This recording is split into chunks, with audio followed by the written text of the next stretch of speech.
नमस्कार, हमारे चैनल में आपका स्वागत है। मैं हूं रामचंद्र मौर्य।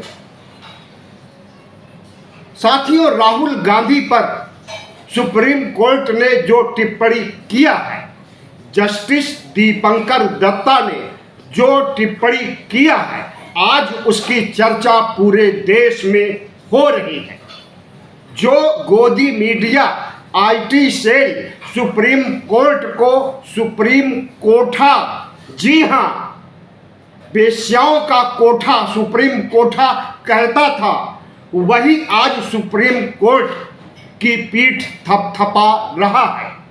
वजह यह है कि राहुल गांधी को सुप्रीम कोर्ट के एक जज दीपंकर दत्ता ने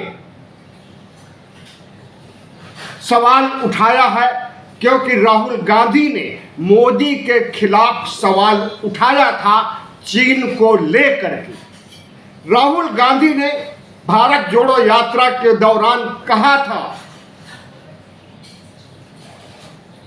कि चीन ने 2000 किलोमीटर 2000 वर्ग किलोमीटर चीन ने हड़प लिया है, इसे कब मुक्त कराया जाएगा। इस पर मुकदमा चला लोअर कोर्ट में और सुप्रीम कोर्ट में भी सुनवाई हुई। सुनवाई के दौरान दीपंकर दत्ता, जस्टिस दीपंकर दत्ता ने जो कुछ कहा, हम समझते हैं कि ऐसी टिप्पणी सुप्रीम कोर्ट को नहीं करनी चाहिए थी। क्या प्रधानमंत्री नरेंद्र मोदी सुप्रीम कोर्ट के कंधे पर बंदूक रख करके राजनीति कर रहे हैं और राहुल गांधी की राजनीति खत्म करना चाहते हैं? क्या सुप्रीम कोर्ट अपनी मर्यादा और संवैधानिक हिदायतों को भूल गया है? आज हम इन्हीं पर चर्चा करेंगे और इस तह में जाने की कोशिश करेंगे कि क्या सुप्रीम कोर्ट दूध का धुला है। साथियों, चैनल को सब्सक्राइब कर लीजिए, वीडियो अच्छा लगे तो लाइक कीजिए और शेयर कीजिए। प्रधानमंत्री नरेंद्र मोदी भारतीय जनता पार्टी और आरएसएस अरसे से राहुल गांधी की राजनीति को खत्म करने की कोशिशें कर रहा है। इसके लिए हजारों करोड़ रुपया खर्च किया है भारतीय जनता पार्टी ने। लेकिन अब राहुल की राजनीति को खत्म करने के लिए जिस तरह से सुप्रीम कोर्ट का उपयोग किया जा रहा है, सुप्रीम कोर्ट को मैनेज किया जा रहा है, यह बहुत ही दुर्भाग्यपूर्ण है। सुप्रीम कोर्ट का कार्यक्षेत्र है संविधान की रक्षा करना, संविधान की व्याख्या करना और संविधान के अनुसार देश को चलते हुए देखना, और अगर संविधान की अवहेलना हो रही है तो कार्रवाई करना।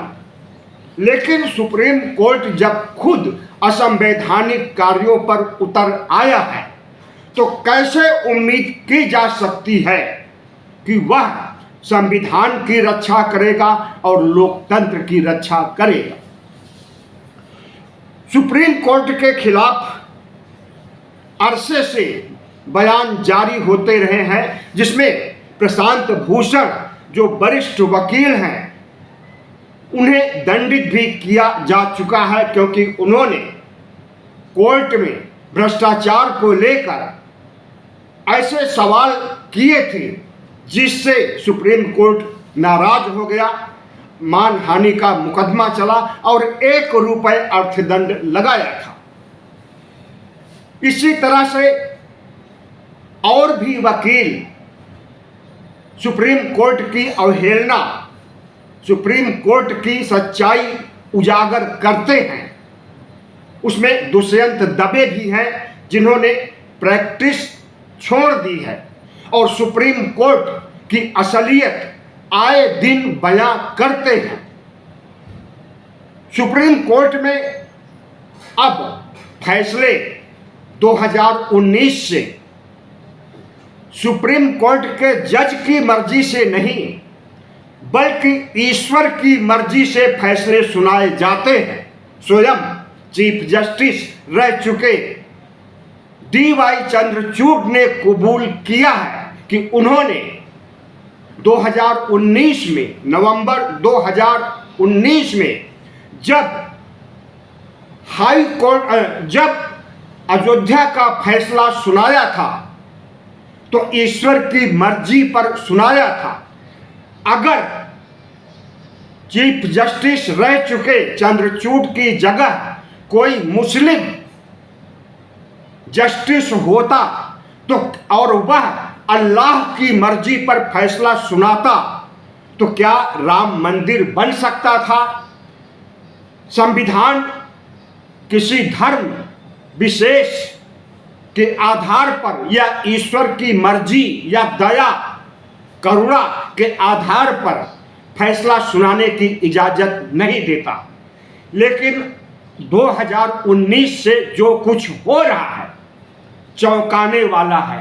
अयोध्या का फैसला सुनाया गया राम मंदिर के पक्ष में, लेकिन उस फैसले पर किसी भी जज के हस्ताक्षर नहीं थे।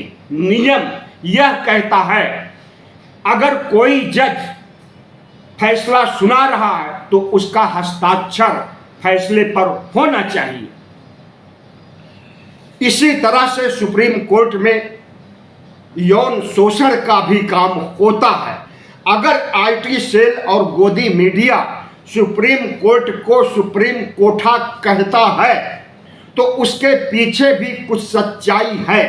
इसी सुप्रीम कोर्ट में यौन शोषण का मामला सुप्रीम कोर्ट में काम करने वाली एक महिला ने उठाया था और उस समय के चीफ जस्टिस रंजन गोगोई के खिलाफ उसने जंग छेड़ा था न्याय पाने के लिए, लेकिन सुप्रीम कोर्ट में उसे न्याय नहीं मिल सकी क्योंकि चीफ जस्टिस रंजन गोगोई थे और उसी चीफ जस्टिस ने यौन शोषण किया था।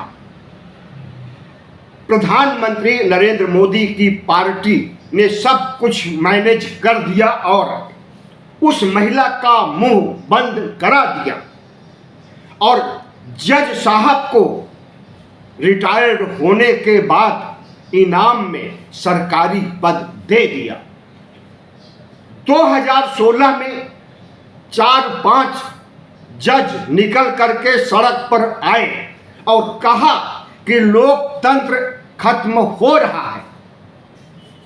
जो मुद्दे उन्होंने उठाया उस पर खुद ही नहीं वे चले, खुद मैनेज हो गए और उसमें से रंजन गोगोई भी थे जो सड़क पर आकर के लोकतंत्र की हत्या की बात कर रहे थे। तो हमारे सुप्रीम कोर्ट में ऐसे ऐसे महान जज हैं जो न्याय तो कम करते हैं लेकिन यौन शोषण ज्यादा करते हैं। सुप्रीम कोर्ट में काम कर रही महिला कर्मचारियों के साथ बेला त्रिवेदी एक जज थी जो अभी पिछले दिनों रिटायर्ड हुई हैं। यह गुजरात से है और गुजरात में नरेंद्र मोदी की लीगल एडवाइजर थी। इनके सामने जितने भी मुकदमे आते थे वे राजनीतिक मुकदमे होते थे और उसमें सरकार की जीत होती। हम यह सवाल नहीं उठा रहे, यह सवाल सुप्रीम कोर्ट के वकील उठा रहे हैं। आज जब सुप्रीम कोर्ट ने राहुल गांधी को घेरने का काम किया है और असंवैधानिक ढंग से उन्हें देशद्रोही और भारतीय न होने का तमगा जड़ा है और वह भी लिखित नहीं मौखिक रूप से, दीपंकर दत्ता ने राहुल गांधी की राजनीति को चौपट करने का बीड़ा उठाया है नरेंद्र मोदी के इशारे पर, तो सुप्रीम कोर्ट की तो कुंडली खुलेगी ही और उसमें जितने पाप हुए हैं, जितने गलत फैसले हुए हैं वह भी उठेगा। इलेक्टोरल बॉन्ड पर फैसला दिया जाता है, इसकी बहुत तारीफ हुई थी। लेकिन उस इलेक्टोरल बॉन्ड में जितना फ्रॉड पकड़ में आया,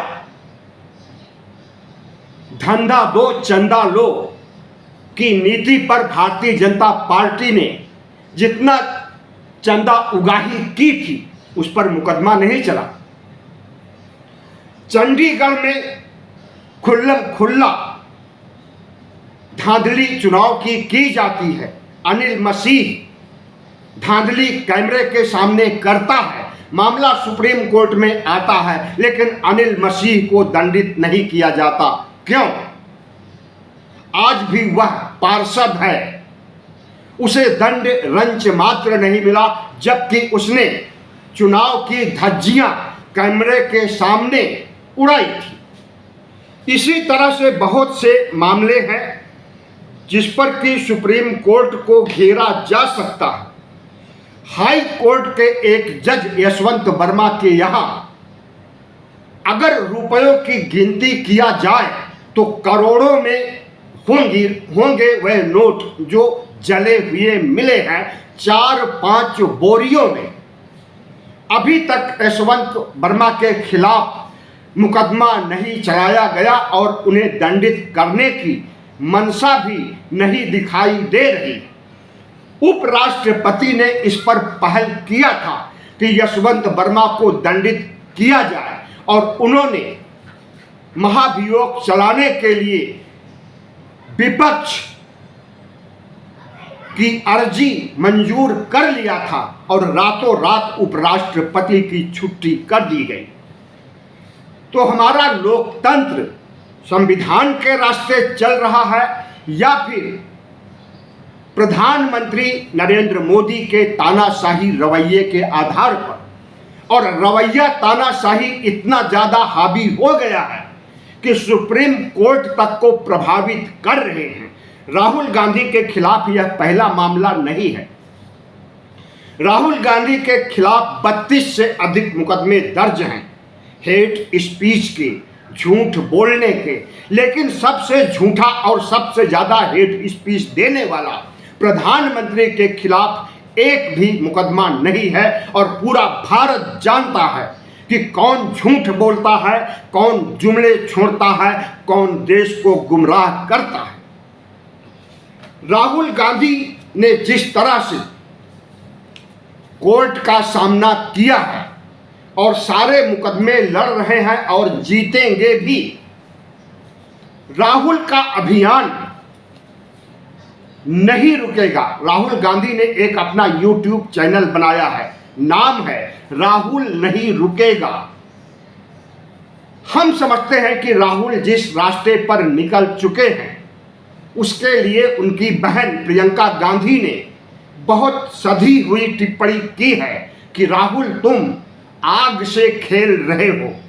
नरेंद्र मोदी और राष्ट्रीय स्वयंसेवक संघ से लड़ना आग से खेलने से कहीं ज्यादा खतरनाक है। और अब तो सुप्रीम कोर्ट भी राहुल गांधी के पीछे हंटर लेकर के पड़ गया है।